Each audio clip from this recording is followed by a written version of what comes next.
जय हिंद दोस्तों, रक्षित करना के चैनल में आपका स्वागत है। दोस्तों आज के इस वीडियो में मैं आपके लिए 3 नई जानकारियां लेकर आया हूं। जैसे कि दोस्तों आप पीछे बोर्ड पे देख रहे हैं, कौन सी 3 जानकारियां मैं आपको देने वाला हूं। सबसे पहले मैं आपको उसकी जानकारी दे देता हूं। सबसे पहली जानकारी मैं आपको दूंगा पीसीडीए का एक नया सर्कुलर 687 जो जारी हुआ है 25 जून 2026 को, और यह सर्कुलर संबंधित है पूर्व सैनिकों से जो रिटायर हो चुके हैं। जी हां दोस्तों, यह सर्कुलर संबंधित है नोशनल इंक्रीमेंट से। जिन पूर्व सैनिकों को नोशनल इंक्रीमेंट नहीं मिला, तो दोस्तों फिर आप यह सर्कुलर मेरे से ले लीजिए। यह सर्कुलर दिखाकर आपको नोशनल इंक्रीमेंट मिल जाएगा। आपको कोर्ट केस करने की जरूरत नहीं है, बिना कोर्ट केस करे ही आपको नोशनल इंक्रीमेंट मिलेगा। जी हां दोस्तों, अगर सीपी ग्राम में शिकायत डालने के बाद भी आपको नोशनल इंक्रीमेंट नहीं मिल रहा, तो दोस्तों फिर आपको यह सर्कुलर चाहिए और उसके बेस पर आपको नोशनल इंक्रीमेंट मिलेगा। अब इस सर्कुलर में लिखा क्या है, इसकी जानकारी मैं आपको आगे दूंगा। सर्कुलर दिखाकर किन पूर्व सैनिकों को नोशनल इंक्रीमेंट मिलेगा उसके बारे में लिखा है इस सर्कुलर में। क्या 2006 से पहले के जो पूर्व सैनिक हैं जो रिटायर हो चुके हैं, क्या उनको भी नोशनल इंक्रीमेंट मिलेगा, इसकी भी जानकारी दूंगा। पूरी जानकारी दूंगा पूरे रूल के साथ कि इस सर्कुलर में लिखा क्या है, सारी जानकारी दूंगा सर्कुलर दिखाकर। फिर अगली जानकारी मैं आपको दूंगा, एक और सर्कुलर मैं आपको समझाऊंगा पीसीडीए का 685, और यह सर्कुलर है स्पर्श के पेंशनर्स के लिए जो स्पर्श पे अपना लाइफ सर्टिफिकेट जमा करते हैं। जी हां दोस्तों, एक खास एडवाइजरी जारी करी है इस सर्कुलर में लाइफ सर्टिफिकेट से संबंधित, पेंशनर्स और फैमिली पेंशनर्स से संबंधित जो स्पर्श पे अपना लाइफ सर्टिफिकेट जमा करते हैं हर एक साल। क्या है पूरा सर्कुलर, क्या लिखा है सर्कुलर में, इसकी पूरी जानकारी दूंगा ये सर्कुलर दिखाकर। फिर दोस्तों लास्ट इंफॉर्मेशन मैं आपको दूंगा 8वें वेतन आयोग के बारे में। जी हां दोस्तों, 8th पे कमीशन में कर्मचारियों को मिलेगी खुशखबरी, सैलरी के साथ अब टैक्स में भी मिलेगी राहत। जी हां दोस्तों, एक नया प्रपोजल एनसीजेसीएम ने रखा है 8वें वेतन आयोग के सामने, ताकि 8 सीपीसी में 8वें वेतन आयोग में कर्मचारियों को टैक्स ना देना पड़े। जी हां दोस्तों, क्योंकि 8वें वेतन आयोग में आपकी सैलरी भी बढ़ेगी और पेंशन भी बढ़ेगी, और खुदा ना खास्ता अगर ज्यादा फिटनेस फैक्टर आपको दे दिया तो दोस्तों फिर आप टैक्स के दायरे में आ जाएंगे। तो दोस्तों यहां पे एक प्रपोजल भेजा है जिसमें 8 सीपीसी में कर्मचारियों का पेंशनर्स का टैक्स ना काटा जाए। क्या है नया प्रपोजल एनसीजेसीएम का, आगे समझाऊंगा एक रिपोर्ट दिखाकर। तो दोस्तों बस यही 3 जानकारी हैं जिन पर मैं बात करूंगा, इसलिए वीडियो को आप शुरू से लेकर आखिरी तक देखिएगा। ये जानकारियां समझाने से पहले एक छोटी सी अपील मैं आपसे करूंगा, और अपील है चैनल सब्सक्राइब की। अगर आपने अभी तक चैनल को सब्सक्राइब नहीं किया और अगर आप कंटिन्यू मेरे वीडियो देख रहे हैं, तो सबसे पहले आप वीडियो को पॉज करके चैनल को जरूर सब्सक्राइब कर लीजिए, क्योंकि नई जानकारियां, ऑथेंटिक जानकारियां, नए लेटरों की जानकारियां, 8वें वेतन आयोग की जानकारियां आपको मिलती रहती हैं। तो दोस्तों सबसे पहले आप क्या करेंगे, चैनल को सब्सक्राइब और लास्ट में वीडियो देखने के बाद वीडियो को शेयर, लाइक और हाइप भी जरूर कर दीजिएगा। चलते दोस्तों पहली जानकारी की तरफ। आ गया पीसीडीए का सर्कुलर 687, और दोस्तों यह सर्कुलर है 25 जून 2026 का। पूर्व सैनिकों पर लागू होगा यह सर्कुलर। अब दोस्तों सर्कुलर मैं आपको दिखा देता हूं। साइड में आप सर्कुलर देख रहे हैं 687 जो जारी हुआ है 25 जून 2026 का। यह सर्कुलर है पीसीडीए का, और यह सर्कुलर भेजा है office incharge ORO RO PCDA PAO, यानी रिकॉर्ड ऑफिस को यह सर्कुलर भेजा है। जो पे एंड अकाउंट ऑफिस है उनको यह सर्कुलर भेजा है, ताकि पूर्व सैनिकों के नोशनल इंक्रीमेंट से जुड़े केस प्रोसेस हो सकें। अगर आपको अभी तक नोशनल इंक्रीमेंट नहीं मिला या फिर आपका केस अभी तक प्रोसेस नहीं हुआ, तो दोस्तों आप फिर यह सर्कुलर मेरे से ले सकते हैं। आपको कोई भी मना नहीं करेगा, आपको नोशनल इंक्रीमेंट फिर मिल जाएगा। अब दोस्तों इसका सब्जेक्ट है grant of notional increment on 1 July 1 January to the armed force personnel who are retired from central government service on 30 June या फिर 31 December respectively for the purpose of calculating the pension admissible to them. जी हाँ दोस्तों, यानी कि केंद्र सरकार के पेंशनर्स जो रिटायर हुए हैं या तो 30 जून को या फिर 31 दिसंबर को, तो उनको या तो 1 जुलाई का इंक्रीमेंट देना या फिर 1 जनवरी का इंक्रीमेंट देना। जी हाँ दोस्तों, और दोस्तों ये सारे केस आपके प्रोसेस करे जाएंगे रिकॉर्ड ऑफिस के माध्यम से, जिसमें पे एंड अकाउंट ऑफिस भी शामिल होगा। अब दोस्तों इसके आगे और क्या बताया है पीसीडीए ने इस सर्कुलर में, क्या रूल समझाए हैं, किनको मिलेगा किनको नहीं मिलेगा, इसकी जानकारी मैं आपको हिंदी में दूंगा ताकि आप बेहतर तरीके से समझ पाएं। अब दोस्तों देखिए इस सर्कुलर में लिखा क्या है। पूर्व सैनिकों पर लागू होगा ये सर्कुलर। जो पूर्व सैनिक 1/1/2006 के बाद रिटायर हुए हैं 30 जून को, उनको मिलेगा 1 जुलाई का इंक्रीमेंट। जी हां दोस्तों, सबसे पहला रूल है, जो पूर्व सैनिक 1/1/2006 के बाद रिटायर हुए हैं और रिटायर हुए कब, 30 जून को, तो उनको 1 जुलाई का इंक्रीमेंट मिलेगा। तो पहला रूल है। दूसरा रूल, जो पूर्व सैनिक 1/1/2016 के बाद रिटायर हुए हैं या तो 30 जून को या फिर 31 दिसंबर को, तो उनको मिलेगा नोशनल इंक्रीमेंट। जो 30 जून को रिटायर हुए हैं उनको मिलेगा 1 जुलाई का इंक्रीमेंट। जो 31 दिसंबर में रिटायर हुए हैं उनको मिलेगा 1 जनवरी का इंक्रीमेंट। तो दोस्तों यहां पर 2 कट ऑफ डेट हैं। पहली कट ऑफ डेट 1/1/2006, दूसरी कट ऑफ डेट 1/1/2016। जो 1/1/2006 के बाद रिटायर हुए हैं, जो 30 जून को रिटायर हुए हैं, तो उनको 1 जुलाई का इंक्रीमेंट। फिर जो 1/1/16 के बाद रिटायर हुए, जो 1/1/16 के बाद रिटायर हुए हैं 30 जून को, उनको 1 जुलाई का इंक्रीमेंट। या फिर अगर वो 31 दिसंबर में रिटायर हुए हैं तो फिर 1 जनवरी का इंक्रीमेंट। यह आपको बात समझ में आ गई होगी। अब दोस्तों आगे और क्या लिखा है, रिटायर्ड कर्मचारी जिन्होंने कोर्ट केस नहीं किया। जी हां दोस्तों, जिन कर्मचारियों ने, पेंशनर्स ने कोर्ट केस नहीं किया, यानी कि वो थर्ड पार्टी पेंशनर्स हैं या फिर थर्ड पार्टी एम्प्लॉई हैं, जिन्होंने कोर्ट केस नहीं किया, उनको मिलेगा 1 मई 2023 से फायदा, यानी 1 मई 2023 से एरियर। 1 मई 2023 से बढ़ी हुई पेंशन लागू होगी उनके लिए जिन्होंने कोर्ट केस नहीं किया।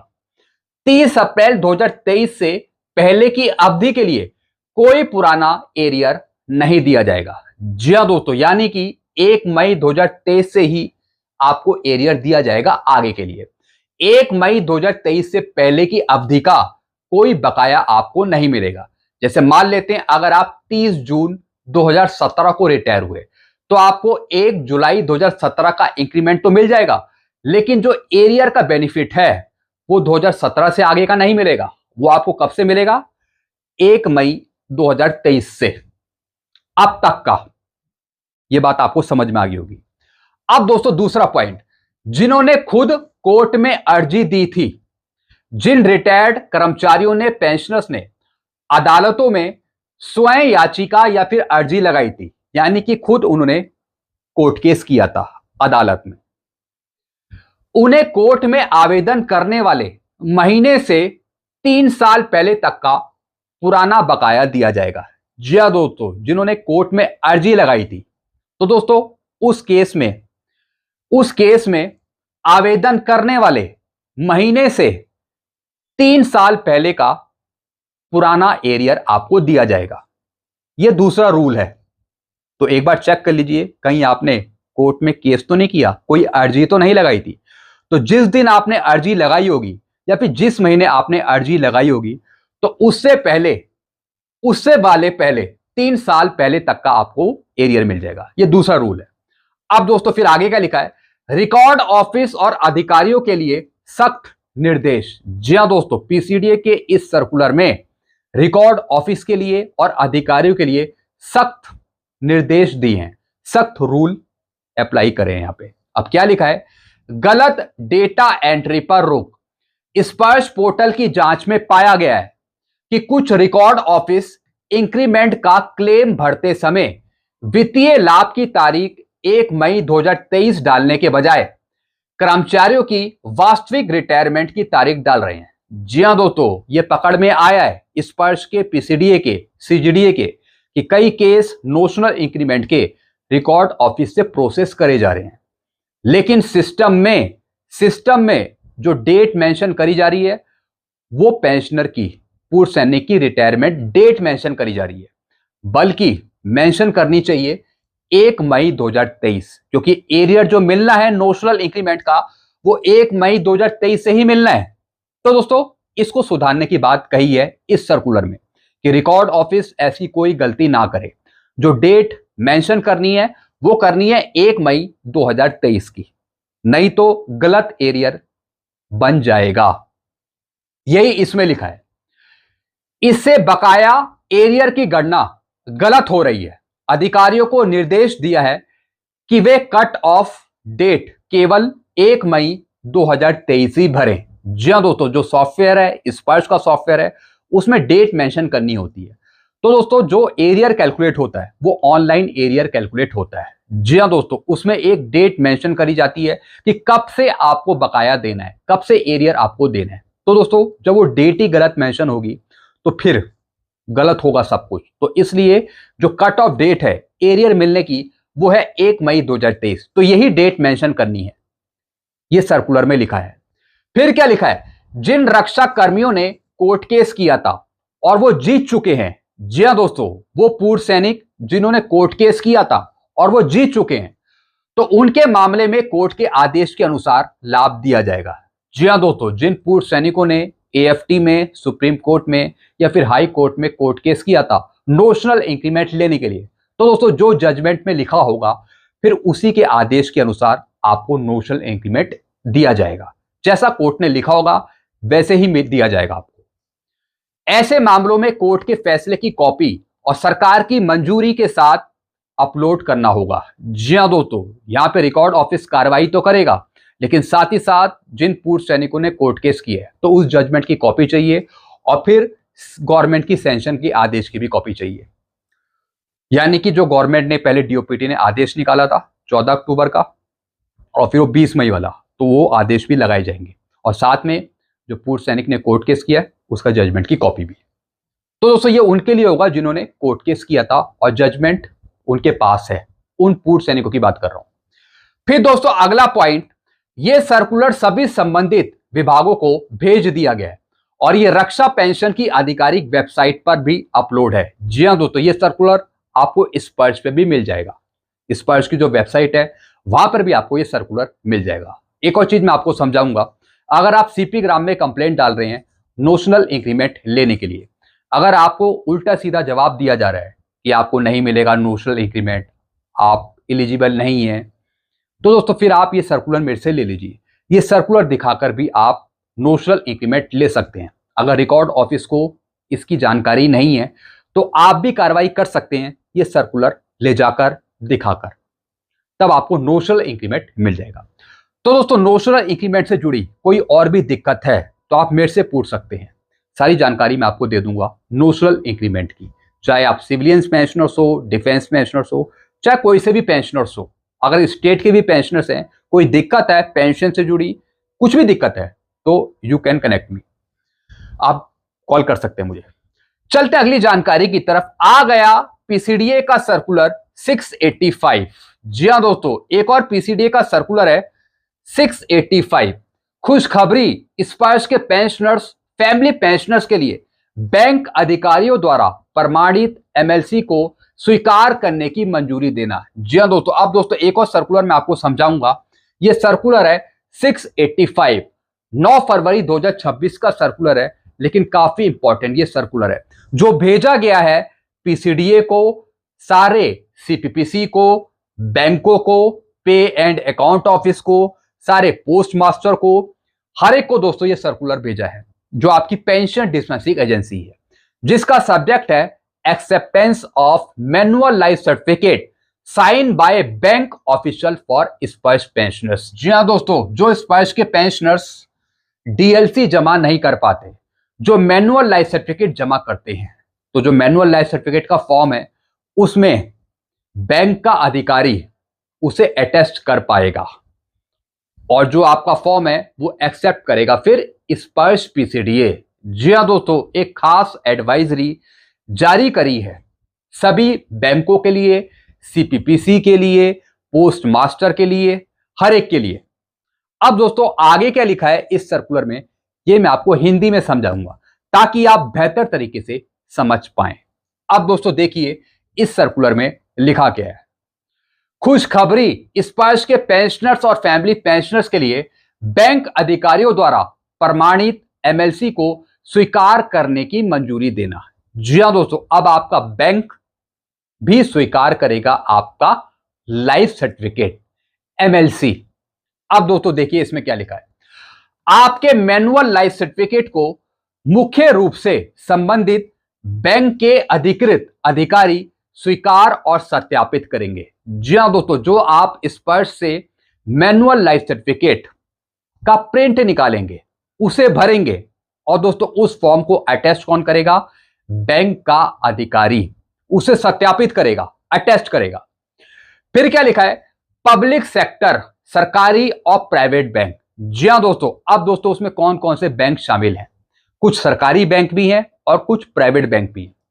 सभी सरकारी बैंक और अधिकृत निजी बैंक जैसे कि ICICI, HDFC, axis bank, IDBI bank, ये बैंक भी, इनके अधिकारी भी आपका लाइफ सर्टिफिकेट अटेस्ट करेंगे। मैनुअल लाइफ सर्टिफिकेट जो आपने भरा है फॉर्म, उसे अटेस्ट करेंगे। विदेशी शाखाएं एनआरआई पेंशनर्स के लिए। जी हां दोस्तों, अब दोस्तों जो पेंशनर्स एनआरआई हैं, दूसरे देश में रहते हैं, इंडिया से बाहर हैं, अब उनका लाइफ सर्टिफिकेट कैसे एक्सेप्ट होगा उसकी भी जानकारी दी। यदि पेंशन भोगी विदेश में है तो वहां मौजूद भारतीय सरकारी बैंक की विदेशी शाखा के अधिकृत अधिकारी। जी हां दोस्तों, जो बाहर रहते हैं पेंशनर्स, तो दोस्तों वहां पर जो सरकारी बैंक की विदेशी शाखा हैं, तो वहां पे जो अधिकारी बैठे हैं वो आपके फॉर्म को अटेस्ट करेंगे। बैंक अधिकारी से हस्ताक्षर करवाने के बाद इसे अंतिम स्वीकृति के लिए स्पर्श पोर्टल पर ऑनलाइन स्कैन करके अपलोड करना होगा। जी हां दोस्तों, जैसे ही बैंक के अधिकारी ने उस फॉर्म को अटेस्ट कर दिया, उसके बाद वो फॉर्म आपको स्पर्श पे अपलोड करना पड़ेगा। यानी फाइनल अथॉरिटी आपकी स्पर्श पीसीडीए है। जी हां दोस्तों, जैसे कि दोस्तों कई पेंशनर्स हैं, फैमिली पेंशनर्स हैं जो डीएलसी जमा नहीं कर पाते, डिजिटल लाइफ सर्टिफिकेट जमा नहीं कर पाते, तो उनके लिए ऑप्शन है मैनुअल लाइफ सर्टिफिकेट का।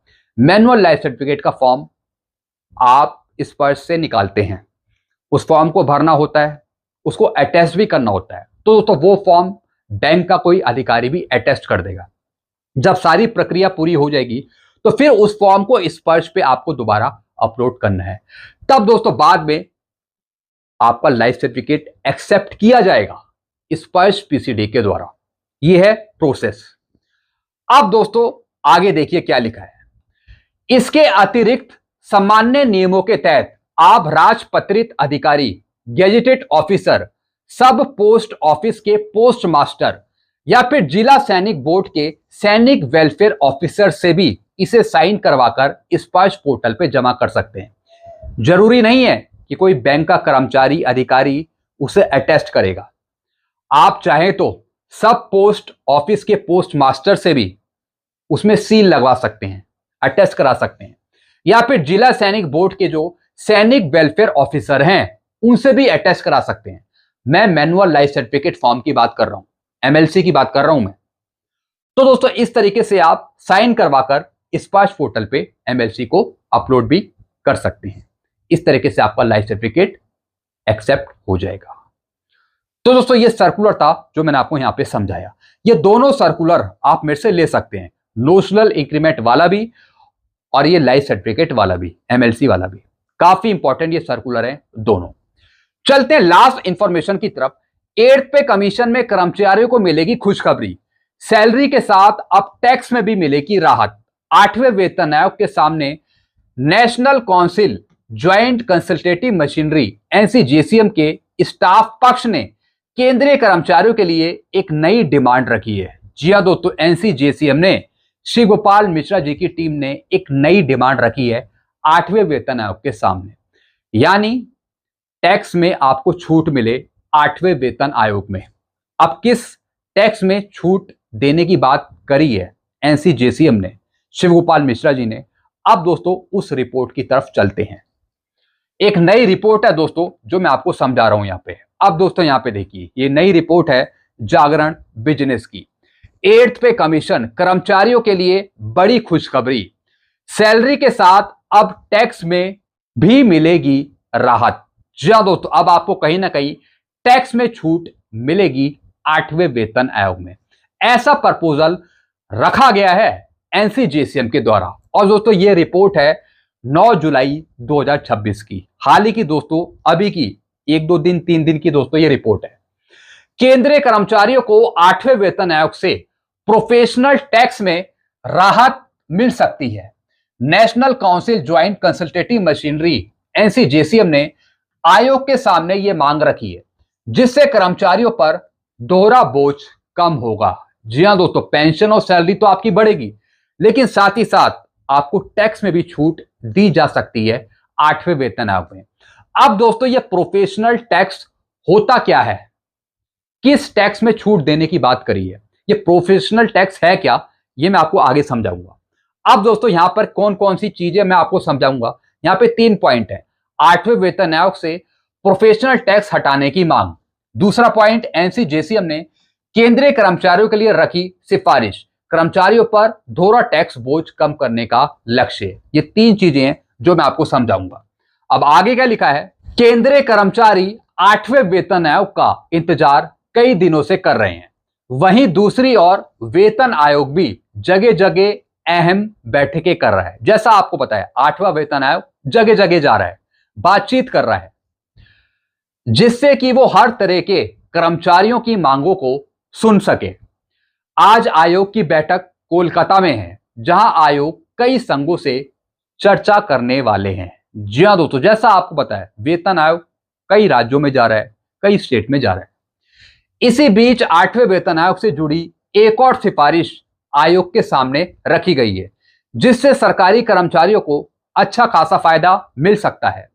आयोग के सामने प्रोफेशनल टैक्स को लेकर मांग रखी गई है। तो आइए जानते हैं क्या है मांग और इससे कर्मचारी को क्या फायदा होगा। आयोग सभी से मांग रहा है सुझाव। 8वें वेतन आयोग ने अपनी फाइनल रिपोर्ट तैयार करने के लिए सभी कर्मचारी संघों, यूनियन से ऑनलाइन और ऑफलाइन दोनों तरीके से सुझाव मांगे थे। जैसा आपको पता है कई कर्मचारियों ने अपने मेमोरेंडम दिए, सुझाव दिए।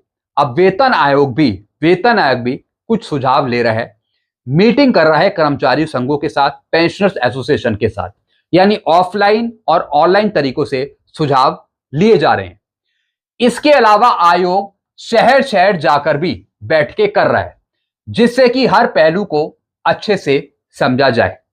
वेतन आयोग हर प्रकार की जानकारी ले रहा है, सुझाव लिए जा रहे हैं वेतन आयोग के द्वारा, ताकि बाद में इन सभी सुझावों पर चर्चा करी जा सके रिपोर्ट बनाते वक्त। प्रोफेशनल टैक्स को लेकर क्या मांग उठी है। जी हां दोस्तों, अब एनसीजेसीएम ने प्रोफेशनल टैक्स से जुड़ी क्या मांग रखी है। National Council Joint Consultative Machinery NCJCM के स्टाफ पक्ष ने कर्मचारियों के लिए एक खास डिमांड करी है। एनसीजेसीएम का कहना है कि वेतन पैनल को प्रोफेशनल टैक्स हटाने पर विचार करना चाहिए। स्टाफ पक्ष ने कहा है कि हम प्रस्ताव करते हैं कि केंद्र सरकार के सभी कर्मचारियों को राज्य सरकारों द्वारा उनकी सैलरी से वसूले जाने वाले प्रोफेशनल टैक्स से छूट दी जाए। जी हां दोस्तों, एक प्रस्ताव रखा है जिसमें केंद्र सरकार के सभी कर्मचारियों को, जो केंद्र सरकार के जितने भी कर्मचारी हैं, तो उनको राज्य सरकारों द्वारा उनकी सैलरी से वसूले जाने वाले प्रोफेशनल टैक्स से छूट दी जाए। यानी कि जो केंद्र सरकार के कर्मचारी हैं, उन कर्मचारियों से जो राज्य सरकार द्वारा उनकी सैलरी से जो टैक्स वसूला जा रहा है, तो उसे हम बोलते हैं प्रोफेशनल टैक्स। तो दोस्तों उस छूट को हटाया जाए 8वें वेतन आयोग में, यानी उस टैक्स को ना काटा जाए। अब दोस्तों जो राज्य की सरकार है वो किस तरीके से टैक्स को काटती हैं केंद्र सरकार के कर्मचारियों से, यह जानना भी बहुत जरूरी है। अब दोस्तों यहां पे देखिए आगे क्या लिखा है। एनसीजेसीएम ने क्या कहा आगे। कर्मचारियों को पहले से ही इनकम टैक्स और जीएसटी जैसे टैक्स भरने पड़ते हैं। जैसा आपको पता है जीएसटी का कलेक्शन भी लिया जाता है, जो अदर टैक्स हैं वो भी देने पड़ते हैं कर्मचारियों को। फिर क्या लिखा है, इसके अलावा अगर वो प्रोफेशनल टैक्स भरते हैं तो उनके ऊपर 2 गुना बोझ पड़ जाता है। एक तो जीएसटी का कलेक्शन, ऊपर से दूसरे टैक्स और ऊपर से ये प्रोफेशनल टैक्स। क्या होता है प्रोफेशनल टैक्स? जी हां दोस्तों, what is the meaning of professional tax? क्या है प्रोफेशनल टैक्स, यह समझाया है। प्रोफेशनल टैक्स भारत में राज्य सरकारों द्वारा रोजगार, व्यापार या फिर पेशे जैसे डॉक्टर, वकील, वेतनभोगी कर्मचारी के माध्यम से कमाई करने वाले व्यक्तियों पर लगाया जाने वाला एक डायरेक्ट टैक्स है। जी हां दोस्तों, दोबारा सुन लीजिए। प्रोफेशनल टैक्स भारत में राज्य सरकार द्वारा रोजगार, व्यापार या फिर पेशे जैसे कि डॉक्टर, वकील, वेतनभोगी कर्मचारी के माध्यम से कमाई करने वाले व्यक्तियों पर लगाए जाने वाला एक डायरेक्ट टैक्स है, जो कहीं ना कहीं राज्य सरकार की तरफ से ये काटा जाता है। यह टैक्स किसी पारंपरिक प्रोफेशनल तक नहीं बल्कि हर कमाने वाले नागरिक पर लागू होता है। क्या यह सभी राज्यों में लगता है? प्रोफेशनल टैक्स हर राज्य में नहीं लगता। जी हां दोस्तों, जो प्रोफेशनल टैक्स है वो हर एक राज्य में नहीं लगता कर्मचारियों पे। जैसे कि दिल्ली, यूपी, हरियाणा और पंजाब ऐसे राज्य हैं जहां पर प्रोफेशनल टैक्स नहीं लिया जाता, वहां पर लागू नहीं है प्रोफेशनल टैक्स। लेकिन महाराष्ट्र, कर्नाटक, बंगाल, बिहार और मध्य प्रदेश वो राज्य हैं जहां पर यह टैक्स देना पड़ता है। भारतीय संविधान के अनुच्छेद 276 के हिसाब से कोई भी राज्य किसी भी व्यक्ति से एक वित्तीय वर्ष में 2500 से ज्यादा प्रोफेशनल टैक्स नहीं ले सकता। जी हां दोस्तों, एक लिमिट है कि कोई भी राज्य कर्मचारियों से 2500 से ज्यादा का प्रोफेशनल टैक्स नहीं ले सकता। अब दोस्तों इसी की डिमांड करी है कि जो ये प्रोफेशनल टैक्स है इसको 8 सीपीसी में खत्म कर दिया जाए, यानी कोई भी टैक्स कर्मचारियों से ना वसूला जाए, व्यक्तियों से ना वसूला जाए 8 सीपीसी में। अब दोस्तों जैसा आपको पता है, जो केंद्र सरकार है, जो वित्त मंत्रालय है, जो इनकम टैक्स डिपार्टमेंट है, वो भी कर्मचारियों से टैक्स वसूलता है जिनकी आमदनी 12 लाख या फिर 12,50,000 से ज्यादा है, तो उनको तो टैक्स देना पड़ता है। अब 8 सीपीसी में आपकी पेंशन भी बढ़ेगी, सैलरी भी बढ़ेगी, ऊपर से एरियर भी दिया जाएगा, तो सबको जोड़ जाड़ के आपकी जो साल की सालाना इनकम होगी या फिर सैलरी होगी या फिर पेंशन होगी, वो कहीं ना कहीं 12 लाख से ऊपर पहुंच सकती है। तो आप भी टैक्स के दायरे में आएंगे और आपका भी फिर टैक्स काटा जाएगा। अब दोस्तों इसी पर अगर ये प्रोफेशनल टैक्स उसमें और जोड़ा जाए तो फिर तो आपका टैक्स ज्यादा बन जाएगा। तो इस वजह से जो ये प्रोफेशनल टैक्स है जो अलग से देना पड़ रहा है कर्मचारी को, तो इसको हटाने की मांग करी है 8 सीपीसी में, ताकि इस तरीके का कोई भी टैक्स ना वसूला जाए 8 सीपीसी में। कुछ सिटी के लिए जहां पे ये वसूला जाता है। मैंने आपको यहां पे बता दिया कि प्रोफेशनल टैक्स होता क्या है। तो दोस्तों ये एक नया ज्ञापन भेजा है, एक ये नई डिमांड रखी है कि प्रोफेशनल टैक्स को हटाया जाए 8 सीपीसी में। तो दोस्तों ये तो प्रपोजल भेज दिया, अब ये वेतन आयोग पर है कि वेतन आयोग किस तरीके से सिफारिशें बना के देता है। तो दोस्तों ये जानकारी थी जो मैंने आपको दी है, एक नई जानकारी थी जो मैं आपके लिए लेके आया था। ऐसी कोई नई जानकारी आएगी तो मैं आपको जरूर दूंगा। बाकी दोस्तों ये दोनों सर्कुलर आप मेरे से ले सकते हैं जो मैंने आपको अभी थोड़ी देर पहले समझाई। ऐसी नई जानकारियां आपको आगे भी मिलती रहेंगी। तो सारी जानकारियां पाने के लिए आप चैनल से जुड़ जाइए, चैनल को सब्सक्राइब कर लीजिएगा। चैनल का नाम है रक्षित खन्ना और वीडियो को जरूर शेयर, लाइक और हाइप भी कर दीजिएगा। Thank you so much.